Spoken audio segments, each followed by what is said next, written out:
सोलापुरात इंडिया आघाडीच्या वतीनं आंदोलन, राहुल गांधींवर केलेल्या कारवाईचा निषेध, कार्यकर्त्यांकडून परिसरामध्ये जोरदार घोषणाबाजी।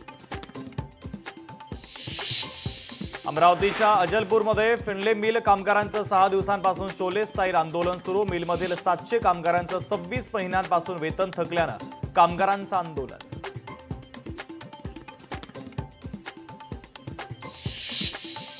अमरावती शहरामध्ये 15 ऑगस्टला मटन चिकनची विक्री बंद, अमरावती महानगरपालिकेनं काढले आदेश।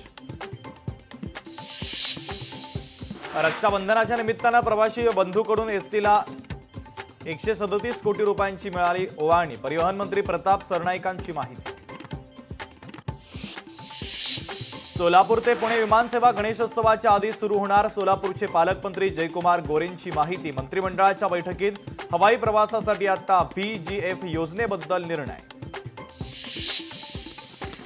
हिंगोलीमध्ये कर्जमाफीच्या मागणीसाठी शेतकऱ्यांचा एल्गार, कर्जमाफीसाठी रविकांत तुपकर यांच्या नेतृत्वामध्ये हजारो शेतकरी उतरले रस्त्यावर।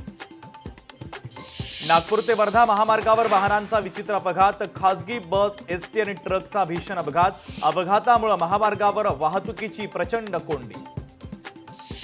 वसतिगृहातील गृहपाल महिलेकडून विद्यार्थिनीला मारहाण, धुळ्याच्या जिजामाता वसतिगृहातील धक्कादायक प्रकार, विद्यार्थिनीनं घरकाम करण्यास नकार दिल्यानं तिला करण्यात आली बेदम मारहाण। नांदेडमध्ये होमगार्डला जबर मारहाण, पोलीस निरीक्षकानं काठीनं केली मारहाण, संबंधित मारहाणीचा व्हिडिओ सोशल मीडियावर व्हायरल।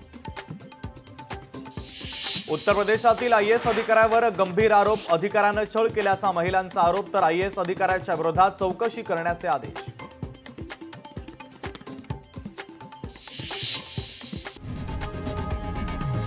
लोकशाही मराठी ऐका, पहा, जागरूक रहा।